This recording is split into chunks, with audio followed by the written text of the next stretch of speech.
Hey, what's up guys? Welcome to a brand new series that I like to call What Just Happened.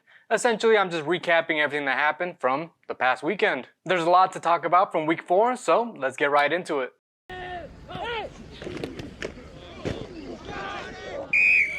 There was a lot of really good games over the weekend. I want to start off by going to Thursday night, West Virginia, Virginia Tech. I really like what I see from West Virginia. West Virginia's offense is clicking, at least from, they might have had a slow start, but I like what JT Daniels brings to West Virginia's offense, especially throwing the ball down the field. And it's not like JT Daniels has amazing numbers. He only went 20 of 30 for 203 yards. He did have a touchdown though. I do like his ability to, I'm not gonna label him as a game manager, but almost to facilitate the offense, essentially. Just get it moving. He feels like a point guard. He gets the ball to the right spots. He gets the ball to the players that are mostly opened. I do like what West Virginia's defense is doing. They looked really good against Virginia Tech. Now, I'm not sure how Virginia Tech is gonna end the season, but when a defense can hold another team to 35 rushing yards, it's pretty impressive because it's kind of hard to limit an offense to, under 50 rushing yards or whatever it may be. But passing yards, they had 193, total yards, 228. Yards per play, 4.3. This is all Virginia Tech. I do like West Virginia's defense. Obviously, we're not gonna say Virginia Tech is like an Alabama or an Ohio State offense, but I do like that the defense looks a little bit like it's either improving or just getting better. And then you have Coastal Carolina, Georgia State, 41-24, Georgia State knocking off Nebraska, getting, Scott Frost fired or whatever, but it was a good game. Illinois, Chattanooga, I think Illinois is improved defensively. I don't think they've allowed a touchdown, at least at home. I may be wrong on that, but they look good against Chattanooga. I understand it's Chattanooga, but hey, Illinois looks good. Moving on to Friday, we had Syracuse, Virginia, Air Force, Nevada, UTEP, Boise State. Out of the three, I really watched the Syracuse-Virginia game. I like what Syracuse is doing. I'm not sure if it's like a home field advantage to play in a dome, but it feels like it. I feel like the only thing I have an issue with is those camera angles for Syracuse games, like home games. They're not my favorite. I would recommend getting a new camera angle or adjusting the camera. I don't know, man. But I will say that Syracuse looks good. I do like their running back, Sean Tucker. I think that's his name. Good running back, solid running back, at least in the ACC. Then we had Air Force, Nevada. Air Force surprising 48-20 on that. Boise State losing to UTEP was, I'm not gonna say surprising because I don't watch Mountain West football like that.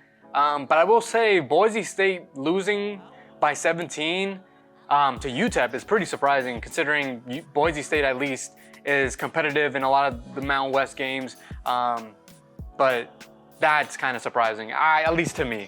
But let's move on to Saturday's big day of games. We had several, obviously, but I think the biggest game that I want to talk about is really Clemson Wake Forest. And boy, was this game everything that it said it was going to be. Man, I watched this game just about from start to finish. Obviously, I flipped back and forth through a couple other games, but this game was needed for Clemson's offense, especially DJ. I think DJ, he had some adversity. He didn't play particularly, I wouldn't say his best, but also not that bad. 26 of 41, 371, 5 touchdowns, no interceptions.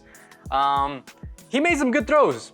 I'm not gonna lie to you. I like DJ. I think he made some good throws Saturday against Wake Forest. Wake Forest defense, in general, defense non-existent today. What's I think crazy when you look at the stats is Clemson had 559 total yards and Wake Forest had 447. So, third down efficiency wasn't all that great. For Wake Forest, it was 5 of 12. Fourth down was 0 of 1. Obviously, it was that fourth down overtime play. Third down for Clemson was pretty good, 16 of 23. First downs, I would say Wake Forest had 28. Clemson had 25. Yards per play were about similar, 6.5 for Wake Forest, or 6.6 for Wake Forest, 6.5 for Clemson. Time of possession really was Clemson dominated most of that game, was 37-34. Wake Forest had 22 minutes, 26 seconds. This was a really fun game to watch from start to finish. At half, it was only 20-14, a 6-point game. And then what was crazy was I think Wake Forest scoring 21 in that third quarter, basically just catching up and making it a game again. Sam Hartman had a day against Clemson. He went 20 of 29, 337, 6 touchdowns. And then obviously a couple carries, 8, 10, average 1.2. So my guess is just a couple rushes or scrambles. But Sam Hartman's a dude. Sam Hartman can play ball, bro. Like I would say that, he's not surrounded around great talent, but I mean, I would say that they have better receivers than, you can argue probably Notre Dame receiving core. Overall though, this was a great game to start the day. You got a high scoring game, 51-45 with two extremely good teams. Obviously Clemson just a little too much in the trenches, I will say, defensive line wise. They were able to get some bigger stops on third downs. I think that's what made the difference really. If you look at third down efficiency, Clemson had 16 of 23 and, Wake Forest 5 of 12. So that's not really great. It also doesn't help that, Clemson had the ball for 37 minutes and Wake Forest had it for only 22 minutes. And total plays, Wake Forest ran 68 and Clemson ran 86. So that's just what it came down to. It was honestly just holding on to the ball, and both teams didn't have any turnovers, so it was a tough game. Good job for Wake Forest fighting back. Just a little too much firepower and too much strength on Clemson's team right now. They're still good. Another big game was Kansas-Duke for some of y'all. Obviously, they were undefeated teams. Kansas now 4-0, great for Kansas. Also, Kansas selling out a home game before USC could. Hey, that's impressive to me. Hey, I love Kansas. I'm a Kansas fan now. Penn State had a good game. They played Central. I mean, it was 33-14, but Penn State definitely feels underrated. I think this could be a year with Penn State can definitely make some noise, especially in the East division for the Big Ten. Michigan played Maryland 34-27. I mentioned this a little bit in my TikTok. If you don't follow the TikTok, man. I'm on there just about every day. But anyways, I did mention that Michigan hasn't played anybody that's given them a real test. Maryland is their test. Might be an issue because they have, I think, Michigan State and Penn State coming up here soon.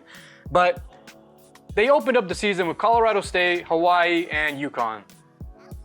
And I've said it before, what did you learn from those three games? Or what did you learn from Michigan playing those three games? Nothing. All you learned is that Michigan can beat up on bad teams. Nice. I don't care about Michigan, UConn, Michigan, Colorado State, or Michigan, Hawaii. Michigan needs to start playing better teams out of conference. And I've already looked at their 2023 season, and it's not any better. So moving on. There were some good games. I guess Kent State is Kent State the second best team behind Georgia? Because, I guess, Georgia came in, I get it, a little bit, sleepwalking. And Kent State, not a huge team, that was seen to have, a possibility of an upset, but, it was tight. It was a 10-point game going into the fourth, or I think at the top of the fourth. I'm not going to say this is, a huge issue. But I will say that Georgia definitely needs to watch out because just like any other team, they are susceptible to an upset. Like any team. We saw Texas and Alabama. We saw Ohio State, Notre Dame. And while the Ohio State Notre Dame game, obviously at the end it was 21-10 or whatever the score was. That game was 10-7 all the way until about the late third. So I'm just saying, you gotta bring your A game for everybody, which is crazy. But and then you had TCU SMU. That was a good one, high scoring game. Let's see. UCLA is nice. I think UCLA continues to rack up some games. They're gonna be tough. They're a tough team. They feel very buttoned up. They feel there's less noise from them. I like what they're doing against opponents. I understand they played Colorado. It's Colorado, but hey, UCLA looks like a team, especially in the South, where the only team you have to really compete against is Utah, but USC could be a high-scoring game there. You know, I still think the South is all Utah, but if there's a team in there that could, you know, make a couple moves, probably be UCLA. But really, the biggest upset of the day was Miami and Middle Tennessee. Middle Tennessee had no shot in this. I forget how much of an underdog they were, but I didn't watch the game live. I did watch some of the recap and some of the highlights and, you know, some of those, you know, condensed, you know, 1 hour games or clips or whatever. But man, when you look at that stat sheet, it is not pretty. It is not pretty. Middle Tennessee just outgained, Middle Tennessee outworked Miami. That's what it came down to, honestly. Total yards, 507 for Middle Tennessee. Miami, 367. Middle Tennessee had 408 passing yards. Miami had 307. 99 rushing yards to Miami, 60. Yards per play, 8.3 for Middle Tennessee, 4.1 to Miami. That's not, obviously, like I said, it's not pretty. These are not pretty. And the worst thing is, Miami had 26 first downs to Middle Tennessee's 14. They also had the ball for more time, 33 minutes, just about 34 minutes to Middle Tennessee's 26 minutes. Penalties, Middle Tennessee had 8 for 82 yards, and then Miami had 4 for 15 yards. Yeah, this game on paper makes no sense, like on like the stats. And then there was the Minnesota-Michigan State game. Minnesota, underrated. They are underrated just like Penn State are. Those two teams feel like they can make a lot of noise in the Big Ten. I will say Minnesota's defense looks good. What they did to Michigan State is impressive, going on the road and just dominating a Michigan State team that had a lot of hopes and a lot of hype around it, around the team, especially from the season last year. But Tanner Morgan had a good game, 23 of 26, 268, 3 touchdowns, only 3 missed passes. Mohamed Ibrahim, solid, 22 carries, 103 yards. I mean, these are just their individual stats, but when you look at their team stats, it's ridiculous. First downs, 32, Minnesota, 14 to Michigan State. Third down efficiency, 10 of 12 for Minnesota, 2 of 8 for Michigan State. I think the craziest thing is right here. Time of possession. Minnesota had the ball for 42 minutes. Michigan State had the ball for 17 and a half.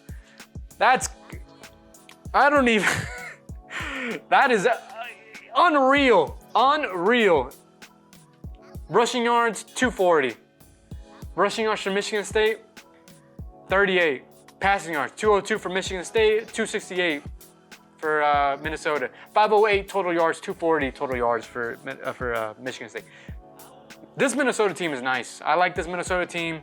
Look, I've seen the schedule. I've seen the first 4 games already. They're probably the second best team, maybe in the Big Ten. They're probably right there with Michigan. They're close with Michigan. That would be a good game with Michigan, but man, they're close. They're right there. They are right there.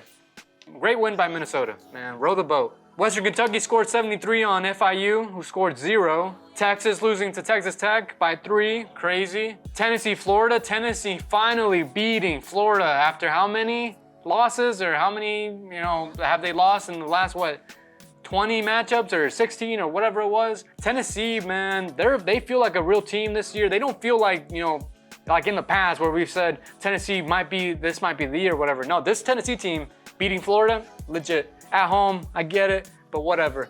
Then you had Notre Dame, North Carolina, and man, UNC's defense is abysmal. If that Notre Dame offense can get going against them, man, that is bad. That North Carolina defense is so bad. Offense is good, but man, I watched that game. That game was nowhere near as close as what the score says. North Carolina should have been at 20 or 26 points.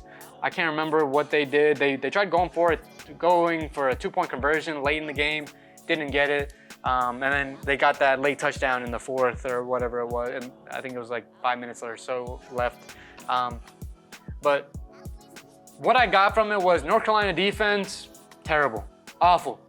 Their offense is good, but man, if they play the better defenses, they shrink. Notre Dame offense looked what it has looked in the past. At least it resembled some looks of it.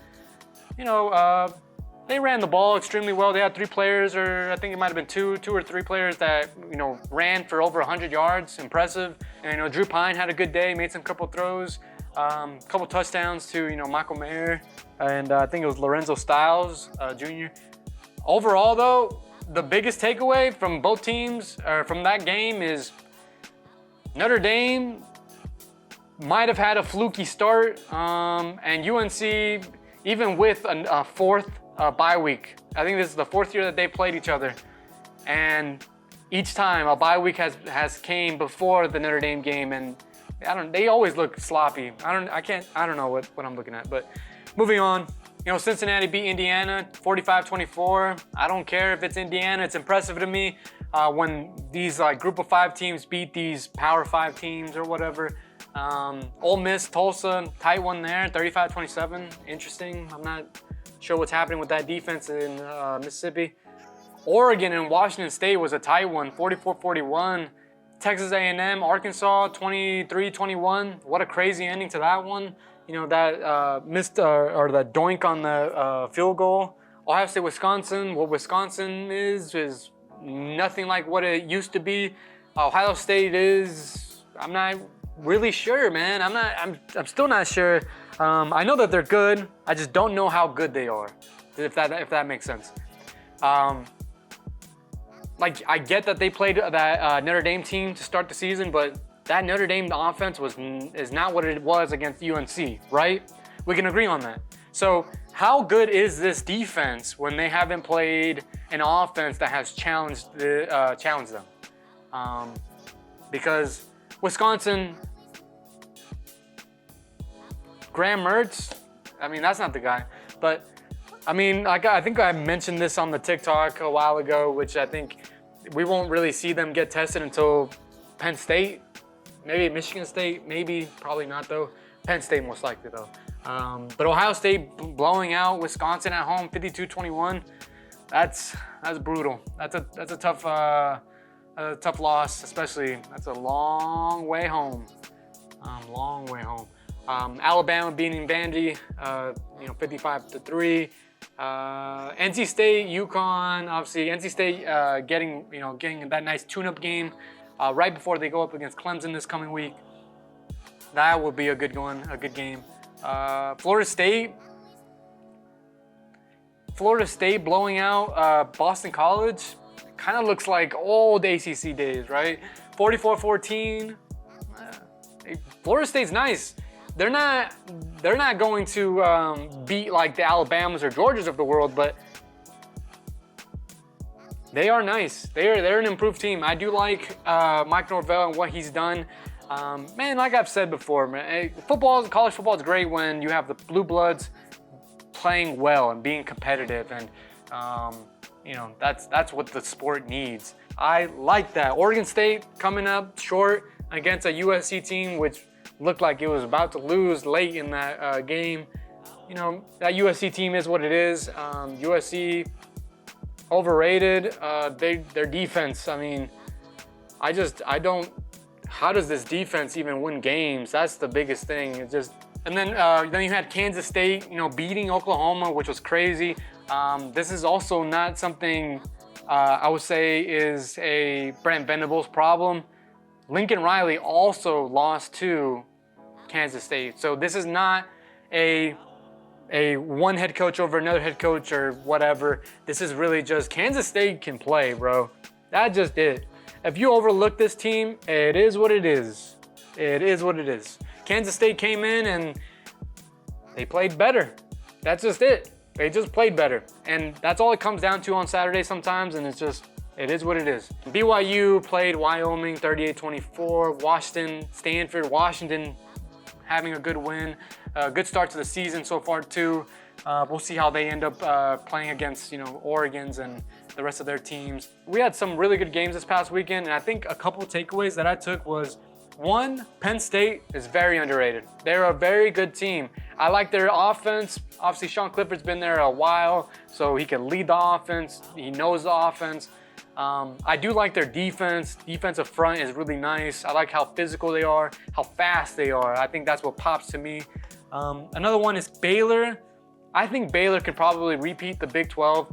I understand that the loss for Oklahoma to Kansas State might have dinged a little bit there, but I do like that Baylor's defense plays well every week, and I think that's what made me decide on that. Oklahoma is still very good, and I think that conference comes down to Oklahoma, Baylor, and probably Texas. So we'll see what happens there. But if anything, Baylor has a really nice shot. I think their defense is really good. The other one is, I think I covered it a little bit when I was covering some of those scores. Minnesota, they're extremely good, especially in the West. They're gonna win the West, at least from what it looks like on paper, right? Minnesota, unless Wisconsin, miraculously, figures it out and just kind of flips the switch and becomes a whole different, team offensively, I don't think Wisconsin's going to be able to compete with Minnesota, at least right now. Tennessee is very good, much different than past years where we've said this Tennessee team feels different. No. This Tennessee team feels very different. They're not the same Tennessee team. I like this Tennessee team. Offense looks good. Defense, they play tough, give a lot of effort sometimes. Overall, though, Tennessee is a really good team. They do have some tough games, obviously, coming up, obviously SEC play. But right now, I like where they're at, and they feel like a dark horse, especially in the SEC, just slowly making their way through the season. But watch out. And lastly, the Pac-12 is kind of better than what we thought. But the reason I say that it's a little bit better than what we thought is we knew that USC was going to be good with Lincoln Riley offensively, defensively. We knew that it was going to be a mess, obviously, if you watch the games. Washington was the biggest surprise, I think. We thought that Washington last year looked awful, so we thought, Washington was not going to be very good this year. Michael Penix Jr. as the quarterback is extremely good. I like what he's brought to the team, which is obviously experience, leadership, and his ability to throw the ball and his mobility. Then you got Utah, who we knew was going to be good. Tough game against Florida to open up the season, but Utah, we knew Utah was going to be good. So Utah can most likely still win the conference, at least from what I've seen. Then you got UCLA, who's a very good team. And then you got Oregon, who we knew was going to be good, and for the most part have been controlling that conference for the last 5-ish years or so. But yeah, the Pac-12 is probably the fourth, maybe the fifth best conference, depending on the year, I guess. But moving on to week 5, because week 5 does have some good matchups. Starting off on Friday, Washington will have to go to UCLA. That'll be a big one, 10:30 kickoff. Then on Saturday, you have Michigan at Iowa. This game could be tight, but honestly, if Iowa's offense doesn't do anything, I think Michigan could definitely have a big day. You got Kentucky at Ole Miss, Texas Tech at Kansas State, Wake Forest at Florida State, Oklahoma State at Baylor, Alabama at Arkansas, LSU at Auburn, and what probably is the biggest game this weekend, NC State at Clemson. So that'll wrap it up for me, guys. Thanks for watching. I appreciate everybody that's been following the TikTok, the Instagram, and obviously the YouTube. But thanks again, guys, for watching. I'll see y'all next week.